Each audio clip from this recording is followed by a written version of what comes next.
maps. Basically, the point of a motion map is to show position, velocity, and acceleration in respect to time. Hey kids, you might be wondering what's in this pot. Well, as a matter of fact, it's stones for our first demonstration. Okay, so what I'm going to do is I'm going to walk for 5 seconds, and Elizabeth is going to count to 5. And every time she says a second, I'm going to put a stone down to mark my position. Let's get rolling. Yay! Okay, Hannah. Come on, Hannah. So Well, mark position 0. 1, 2, 3, 4, 5. This is not... Just to recap, Hannah placed a stone every time I called out a second. Notice how the stones are spaced evenly throughout the 5 seconds. Keep that in mind when we teach you about constant velocity. Lucky for us, we have a special guest appearance by DJ E. Stripes today. Hit it, DJ. Physics. Okay. So we have can't really see. we have our motion map here, and if we remember, when Hannah dropped the stones, she put them by her feet when each second was counted. So, translating the stones to motion map, the stones are dots, because dots represent 1 second. Then we have arrows. Arrows represent direction of motion. So, this is your basic component of a motion map. So, dot is a second, arrow is the direction. So, when Hannah was walking, she made sure to do it at the same pace the entire distance traveled. That's called constant velocity, is when you go the same speed. So, you can tell constant velocity on a motion map when arrow lengths are the same length and when dots, seconds, are equally spaced. So, this would be an example of constant velocity on a motion map. So this line that I drew right here is going to mark the location or position of the object we are drawing. We've marked this position as the origin, so we wrote 0 meters, and we decided that this was going to be moving in the positive direction. So at time 0, the object is at 0 meters, so we put 1 dot right here. This dot is at the origin at time 0. 1 second later, the object has moved right here. 2 seconds later, here. 3 seconds later, here. And 4 seconds later, here. Notice that each dot is evenly spaced between 2 dash marks. This indicates that it's moving at a constant velocity. So, now we're going to indicate the direction of the motion. The arrow is moving this way, showing that the object is moving in the positive direction. Each arrow is the same length, also used to indicate constant velocity. We indicate that each arrow is the same length using a dash mark. Constant velocity. Right. So in this example, excuse you, walking. In this example, the object was moving at constant velocity. So this would be me walking in a straight line at a constant speed. However, in this example, I'm going to be moving at a not constant velocity.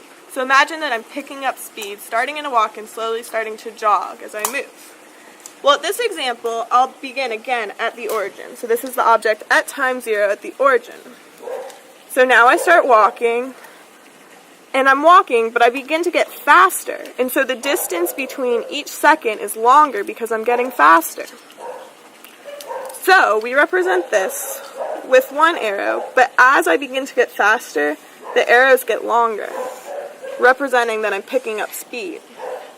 So in this example, you can see that I'm moving in the positive direction, but because the dots aren't evenly spaced and the distance between each dot is getting longer, you can see that I'm getting faster.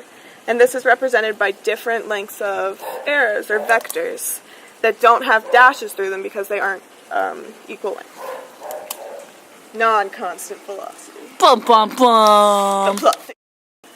Okay, So, last example, Hannah showed y'all non-constant velocity as a person sped up, namely Hannah dropping the stones.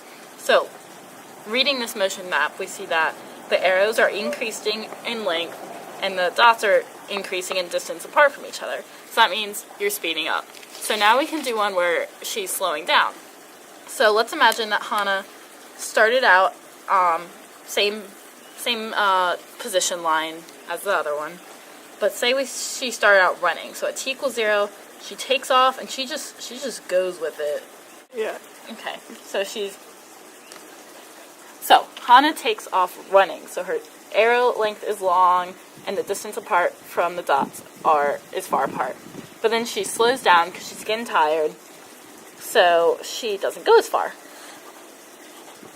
So smaller arrow length and such. So then she stops running, she slows down a lot, and then she decides to stop altogether. So at this next dot, if she does not move, so if she was running, she slows down and she just stops, there is just a dot with no vector, because the vector shows the direction of motion, but she's not going in a direction because she stopped. So she's slowing down and she stops. So because this dot does not have a vector attached to it, it means that she has stopped. So this is, remember the dots represent seconds. So this is t equals 0, t equals 1, t equals 2, t equals 3. Well, what if Hannah just does not want to move? She's just being very stubborn, and she stops for a while. Well, then you will just add, since she's not changing position, and this line shows position, she will just add a dot on top of it to show she's in the same place, but she stopped. So this is another second that's gone by that she has not moved. So t equals 0, 1, 2, 3, 4. Same position. 5. Same position. If she were to go back to the origin where she originated from, then at the next second, we could start again, but go back. If she's gaining speed, the arrows will increase in length. So you can show any kind of motion with regards to velocity and position with this type of motion map. You can show when somebody is slowing down in the positive direction. You can show when somebody's stopped for multiple seconds, 1 second. You can show somebody speeding up in the negative direction, going back to the origin. So yeah, that covers most of the velocity motion maps. Fun! So go crazy Non-constant with velocity. So last video we talked about, or the last couple of videos we talked about non-constant versus constant velocity and how you map those on a motion map. So now, plot twist, acceleration also has to be mapped, so get excited. Here is a simple chart describing the relationship between velocity and acceleration on a motion map. If velocity is constant, not changing, there will be no acceleration, no matter what, because there's no change in velocity, so there's no acceleration. If velocity is non-constant, so the object is speeding up or slowing down, there will be acceleration. And if the object is speeding up, it will be positive, and if it's slowing down, it will be negative. So in this example, we have a ball that's rolling down an incline. And as we can see here, we've marked this the origin, and this is the positive direction. And as the ball is rolling down, you can see that it is speeding up because the vectors are getting larger and larger. When the incline stops and it's a flat plane, you can see that there's constant velocity because there are dashes marking that the velocity is the same. So on top of this, we have acceleration vectors. And we have 3 acceleration vectors where the ball is speeding up to mark that it is accelerating in the positive direction. And we have dashes here to indicate that it's accelerating at a constant rate. Okay.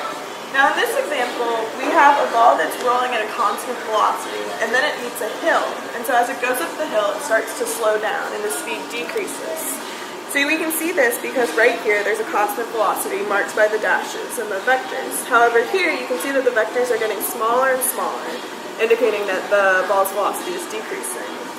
Now to mark decreasing velocity, we have acceleration vectors on top of it, but because it's decreasing, the vectors are pointing in the opposite direction. As you can see in this example, when the ball is speeding up, the acceleration vectors are moving in the positive direction. Now it's your turn. We have a ball going down a ramp on a flat surface and then going up a ramp. So you make the velocity and acceleration vectors. Alright, is this what you got? I hope so. As we can see, the ball is speeding up, which you can tell by the increasing vectors. Here it's a constant speed, you can tell because the vectors have a dash in it, indicating the constant velocity. And here the vectors are slowing down. As we consider the acceleration, when the ball is speeding up, the acceleration is moving in the positive direction, and as the ball is slowing down, it's moving in the negative direction. Motion maps are fun! 4, 3, 2, a two-step.